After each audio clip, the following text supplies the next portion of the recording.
James O'Keefe from Project Veritas, as stated the other day on his Twitter and YouTube pages, has begun the slow leak, the slow trickle of the CNN tapes. Now, these tapes, according to him, are supposed to be incriminating video and audio evidence of CNN partaking in biased and, quite frankly, not even a identifiable form of journalism. So let's just jump right into it. I'm going to show you some of these tapes and give you my opinion and let you form your own judgment. Here we go. We will start with the first one here. CNN says on Jeff Zucker's 9 a.m. editorial conference call how they, the Democratic Party, powerful interest groups, may determine how CNN will cover Trump not conceding the presidential election. I just want to underscore something that Michael said earlier about the transition and Trump, because I've been talking to a lot of people this morning on both sides, and I just keep hearing the same thing, both from Republicans who have not come out to congratulate Biden, but also to those who have in the Democrats, and that is that we have to be, news organizations have to be very careful and very responsible about not giving Trump too much of a platform on his not conceding, because they feel the transition can go forward. And, other than the national security briefings, which are critical to start now, they just don't want us to exaggerate that Trump isn't leaving office. And I'm going to have a lot of specific reporting on that later today, but just big picture wanted to underscore what Michael had said. Yep, agreed. On the issue of why it's important to get the transition going right, the 9/11 report talks about one of the problems was that the trouble that was brewing got lost during the transition. So if you want a good concrete example of what happens when you don't have a good transition, go look at the Twin Towers. Yeah. So I think that's an important point. I think it was discussed a little bit yesterday in terms of national security.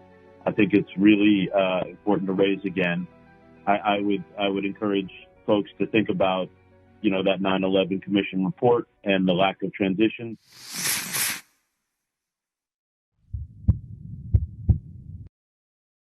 And there you have it, folks. CNN openly colluding to create a baseless conspiracy theory in which to pin to Donald Trump, to threaten the American people and strike fear into their hearts and say, if Donald Trump doesn't concede, if he doesn't bow down to the mainstream media, there will be another 9/11, and it will be Donald Trump's fault. Jeff Zucker, president of CNN, explains to his editorial team on the 9 a.m. call that we recorded that they should, quote, lean in to not normalizing Trump's erratic behavior. Listen to this. Okay, I just want to reemphasize that, I think we cannot normalize what has happened here in the last week with Trump and his behavior. And I go back to what David Chalian said, that this is a president who knows he's losing, who knows he's in trouble, is sick, maybe is on the after effects of steroids or not, I don't know, but he is acting erratically and desperately, and we need to not normalize that. This is what we've come to expect for the last 3.5 years, 4 years, but it clearly is exacerbated by the time that we're in and the issues that he's dealing with. And I think that we cannot just let it be normalized. He is all over the place and acting erratically, and I think we need to lean into that. The Trump media,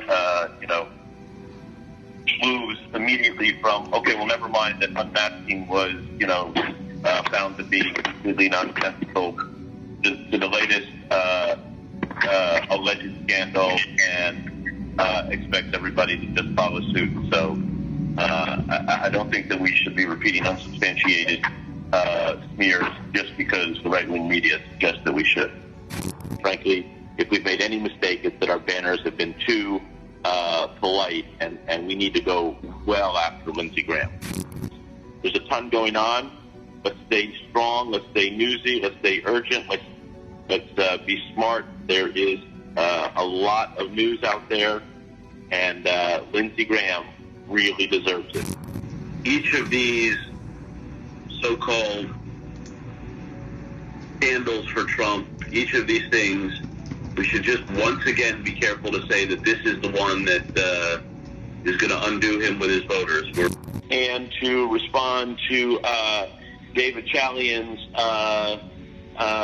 points about politics, I don't know why we would expect any of these politicians to have a conscience and or expect that politics wouldn't be completely hypocritical. And for us to expect anything else would be naive.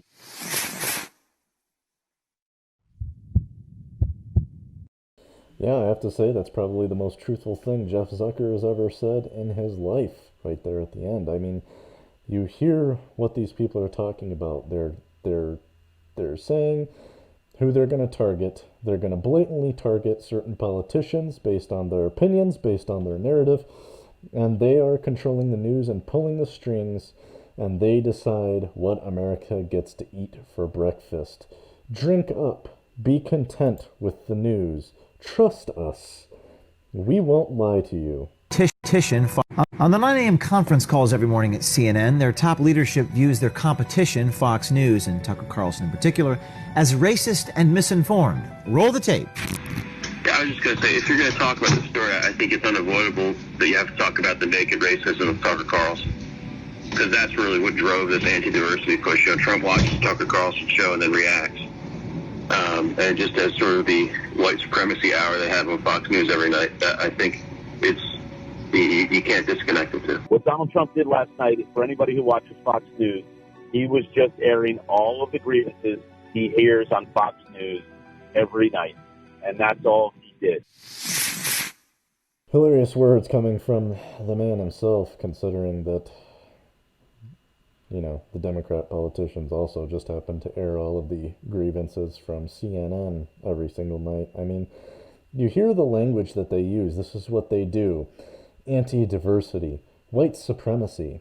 This is what you get called if you don't agree with the narrative. This is what they call you if you refuse to bend the knee to woke culture and SJW activism.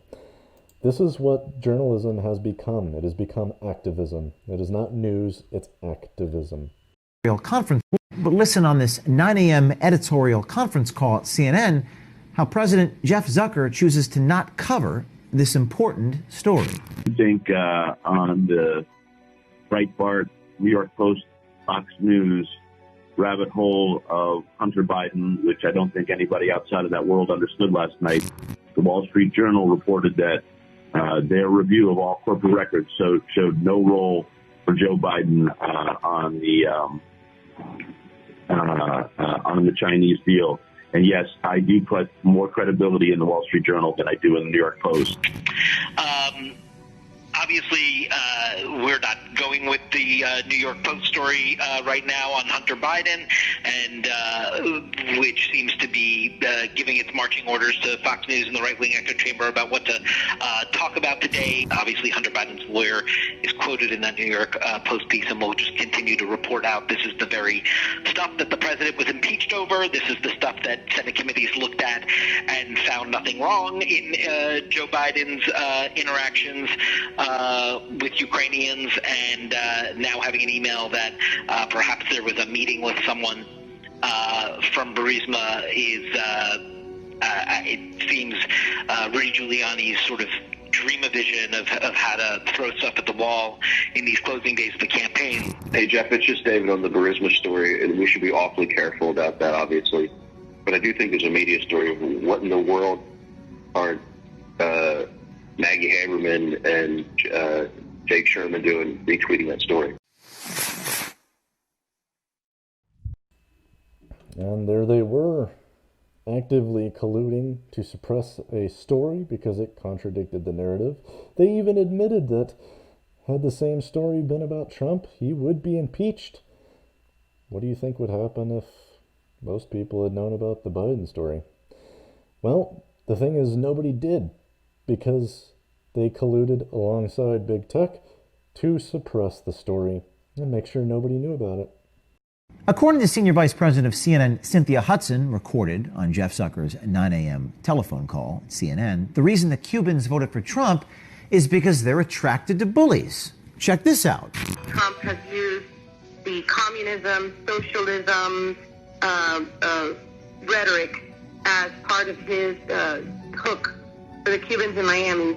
How that has resonated and how the Biden team has not done enough to counter that. This is all that the only reason they are supporting Trump is because of that narrative. And that narrative and the fact that, sadly, I have to say, there's a population that is very attracted to bullies, and no one is countering it properly. In Florida, the Cubans are going to vote for Trump, and that's terrifying. And so I think that there is a way to counter the narrative in Florida that is not being taken advantage of. That is all I have for you today, ladies and gentlemen. And we'll keep you guys up to date with more Project Veritas videos as they emerge. Thank you so much for watching. If you haven't already, please do consider liking and subscribing to the channel. It really does help it out quite a lot, and I would personally appreciate it. Thanks again for watching, and remember, gotta get that money.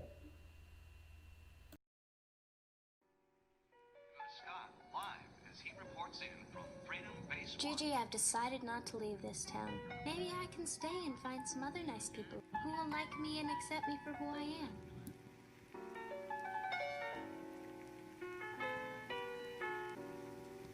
Trusting your spirit, yes, that's exactly what I'm talking about.